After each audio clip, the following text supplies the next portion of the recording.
लेकिन झुग्गी नंबर 1 में जो हिंदू रहता है उसको 1000 रुपए नहीं मिलेगा। क्यों? क्योंकि वो हिंदू है। साउथ के राज्यों में मैंने जाके देखा, जब इस कानून को चैलेंज करना था उसके पहले मैं उधर समझने गया था कि क्या क्या हो रहा है। तो वो गरीब हिंदू एडमिशन के समय क्या करता है, नाम तो रखता है अनिल कुमार, श्याम कुमार, रामलिंगम, भद्राचलम, जो भी मल्लिकार्जुन, सब नाम रखता है, लेकिन रिलीजन वाले कॉलम में वो क्रिश्चियन लिखवा देता है।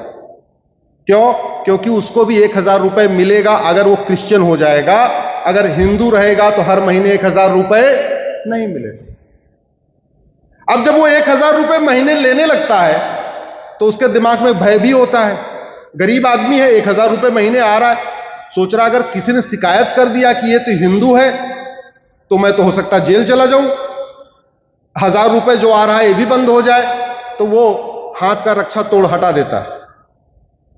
साउथ में सब तिलक लगाते हैं, लेकिन उस 1000 रुपए के चक्कर में तिलक लगाना छोड़ देता है। होली दिवाली मनाना छोड़ देता है, पोंगल मनाना छोड़ देता है, और उस 1000 रुपए के चक्कर में गले में क्रॉस पहन लेते हैं। इसको कहते हैं स्टेट स्पॉन्सर्ड कन्वर्जन। आपके सबके दिए हुए पैसे से, इनकम टैक्स से, जीएसटी से, जो भी टैक्स, टीडीएस से, वैट से, माइनॉरिटी कमीशन चलता है, माइनॉरिटी अफेयर मिनिस्ट्री चलती है, और वो क्या कर रही है, इनडायरेक्टली कन्वर्ट करा रही है। इस कानून को हमने सुप्रीम कोर्ट में चैलेंज किया हुआ है, इस माइनॉरिटी कमीशन को, माइनॉरिटी अफेयर मिनिस्ट्री को।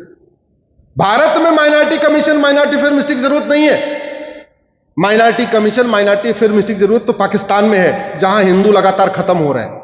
Minority commission, minority affair ministry की जरूरत तो बांग्लादेश में है, जहां वहां के माइनॉरिटी खत्म हो रहे हैं। Minority commission, minority affair ministry की जरूरत इस्लामिक कंट्रीज में है, जहां सबको इक्वल राइट नहीं है। अरे भारत में तो सबको इक्वल राइट है, फिर minority commission, minority affair ministry क्यों चाहिए?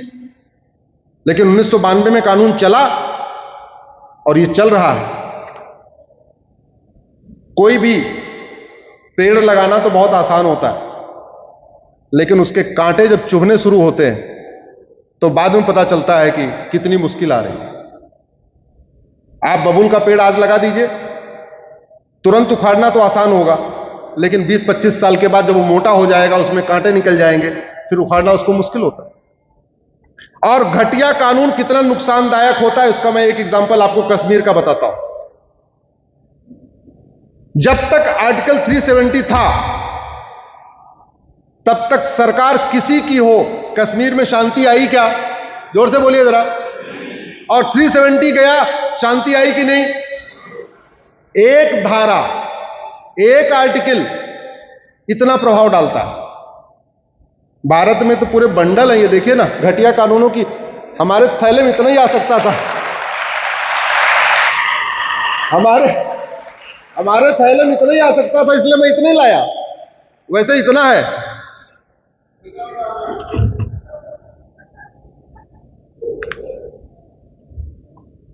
एक दूसरा कानून चल रहा है, वक्फ एक्ट। इसको हमने कोर्ट में चैलेंज किया हुआ है। ये जैन समाज का ये भवन है ना, माहेश्वरी समाज जैन समाज का है। अगर वक्फ बोर्ड आके कह दे ये जैन समाज का भवन नहीं है, बल्कि बाबर का घोड़ा यहां घास खाता था पहले, आपको 30 साल लग जाएगा इस भवन को वापस लेने में, 30-40 साल, सुप्रीम कोर्ट तक लड़ना पड़ेगा। इतना घटिया कानून। अच्छा चलो, ये भवन बनाने वाले तो लोग संपन्न हैं, वकील कर लेंगे, वो आदिवासी क्या करेगा? झबुआ भोपाल से 700 किलोमीटर दूर है। झबुआ के आदिवासी ने अभी कभी अपनी झबुआ की लोकल कोर्ट भी नहीं देखी है। भोपाल तो बहुत छोड़ दीजिए, सारे वक्फ बोर्ड के जो हेडक्वार्टर होते हैं वो राजधानी में होते हैं। यानी मध्य प्रदेश का वक्फ बोर्ड का ऑफिस कहां है? भोपाल में। झबुआ 700 किलोमीटर दूर। आदिवासी ने कभी देखा नहीं, वहां वक्फ बोर्ड की नोटिस जाती है, ये तुम्हारा गांव पूरा पूरा वक्फ बोर्ड का है। वो बेचारे आदिवासी परेशान हो जाते हैं, भाई क्यों, कैसे हुआ है? हम तो यहां रह रहे, सदियों से रहते आए। बोले रहते होगे, पहले यहां पे घोड़ा घास खाने आया था। क्या करें? दो ही तरीका है, या तो भोपाल आओ, इस नोटिस का जवाब दो, और या तो कन्वर्ट हो जाओ। या तो भोपाल आओ, या तो स्टेट स्पॉन्सर्ड कन्वर्जन हो रहा है इस वक्फ बोर्ड के जरिए। अमीरों को नोटिस भेज के पैसा वसूलता है, गरीबों को नोटिस भेज के कन्वर्ट कराता है।